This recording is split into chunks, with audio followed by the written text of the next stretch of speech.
C'est un personnage incontournable de la scène politique de notre pays et il tire sa révérence. Celui que le landerneau politique surnomme l'homme aux nœuds papillons se retire de ses activités médiatiques. Il a commenté sa dernière votation dimanche dernier sur la stratégie énergétique 2050. Il est la figure des sondages en Suisse. Claude Longchamp est notre invité. Claude Longchamp, bonsoir. Bonsoir. Alors, vous avez passé près de 25 ans à l'Institut GFS Berne. Vous tournez une page aujourd'hui. Comment vous vous sentez ? Déjà un peu nostalgique ? Écoutez, après 25 ans, vous avez tout vu. Vous avez beaucoup rigolé. Des fois, vous n'avez pas rigolé. J'ai eu tout. Alors finalement, je me suis dit, c'est le bon moment de dire maintenant c'est fini parce qu'il n'y aura probablement rien de nouveau. Alors, on va parler de votre carrière et de votre métier de sondeur. Mais avant, je vous propose de regarder le portrait signé Cecilia Mendoza. Jamais sans votre nœud pape, c'est tel un gourou de la science politique que durant de nombreuses années, vous avez présenté les intentions de vote des Suisses pour le compte de la SSR en dirigeant l'Institut GFS à Berne. Avant chaque scrutin, vous êtes l'interlocuteur le plus demandé par les médias. Après le verdict des urnes, on vous appelle à nouveau à l'antenne pour analyser les résultats. Vous et toujours vous, alors forcément quand on prend autant de place, on n'a pas vraiment droit à l'erreur. Et pourtant, en 2009, vous pronostiquez un refus pour l'initiative anti-minaret. L'initiative, au final, est acceptée, votre méthode critiquée par certains. Il y a des personnes qui ne voulaient pas participer à ces interviews. C'était des personnes qui étaient favorables à cette initiative. Puis lors de la campagne de l'initiative contre l'immigration de masse, quelques voix questionnent votre omniprésence. Il a une situation monopoliste avec une très haute responsabilité. Fin 2015, vous perdez au profit de votre principal concurrent le mandat du baromètre électoral des candidats. Il vous reste tout de même les sondages d'opinion, propres aux votations. Sur 77 sondages effectués en près de 30 ans, vous avez quand même eu bien souvent raison, comme dernièrement avec l'acceptation de la stratégie énergétique 2050 que vous aviez prédite. Alors, à l'heure de la retraite, Claude Longchamp, juste une question. À votre arrivée chez GFS, vous étiez-vous pronostiqué une telle carrière ?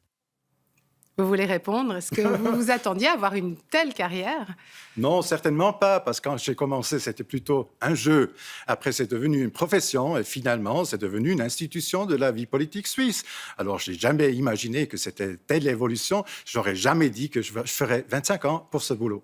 Le début des sondages, c'est vers les années 90 que ça commence. En quoi ces sondages ont influencé la vie politique suisse ? Écoutez, il y a certainement la perception des individus qui a changé. Par exemple, quand nous, on a commencé à faire ces sondages, il y avait une idée assez fixe. Il y avait 45% des personnes qui participent aux votations et puis il y a 55% qui ne participent pas. Et puis on pensait que c'était toujours les mêmes qui participent ou ne participent pas. Aujourd'hui, nous le savons, c'est peut-être 30% qui participent toujours, c'est 20% qui participent jamais et c'est 50% qui participent en occasion du sujet de la formation d'opinion. Alors je dirais, la plus grande influence, c'est sur la perception de l'individu politique en Suisse. Et les hommes politiques s'y réfèrent aussi à ces sondages. Oui, certainement, avec une certaine ambiguïté, parce que probablement la plupart des politiciens ont quand même leur position assez fixe, je dirais idéologique. Ils ont les électeurs, ils ont les médias, et ce sont les références principales. Mais après, en ce qui concerne peut-être une votation, ils cherchent quand même à trouver des argumentations qui sont soutenues par la population, qui sont acceptées par la population et puis qu'on comprend. Et puis là, ça, je pense, le sondage, c'est là qu'il joue son rôle. Sur le métier de sondeur, c'est un métier au fond qui est assez difficile parce que quand on fait des sondages, j'imagine qu'on est toujours scruté de toutes parts.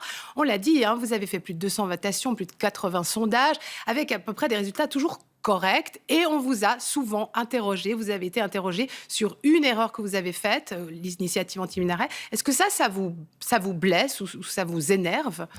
Écoutez, c'est clair, ça c'était une faute, là, il ne faut pas discuter, ça m'énerve pas, ou plus, je dirais plutôt.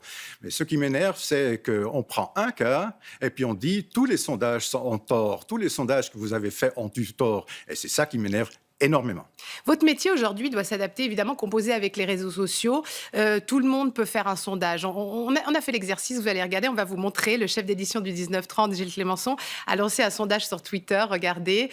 Alors, croyez-vous encore au sondage ? Bon, les résultats, pour vous, peut-être sont satisfaisants. 45 oui, 55% non. Mais outre la valeur de sondage qui n'a aucune valeur scientifique, comment vous positionnez face à ces arrivées sur les réseaux sociaux ? Je pense que les réseaux sociaux sont plutôt une concurrence pour les médias de masse, pas pour nous, parce que ce n'est pas la même chose. Nous faisons des analyses sur des réseaux sociaux, parce que c'est très intéressant de savoir quel est l'écho des événements, quel est l'écho des médias dans les réseaux sociaux pour un peu voir qu'est-ce qui est discuté. Alors nous le faisons aussi, mais nous ne le prenons pas pour des pronostics ou pour des analyses.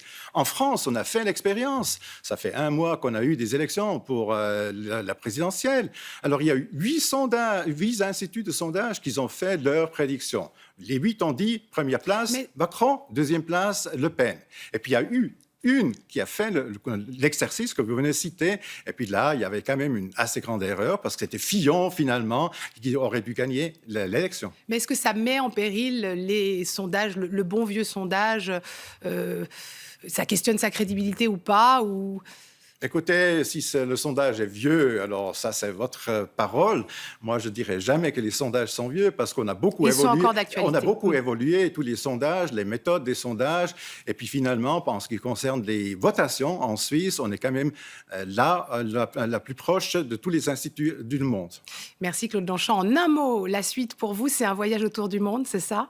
Voilà, je partirai dans 1 mois, et puis je reviendrai dans 10 mois, et puis entre deux, je fais le tour du monde. On vous souhaite bon voyage. Merci d'avoir été avec nous.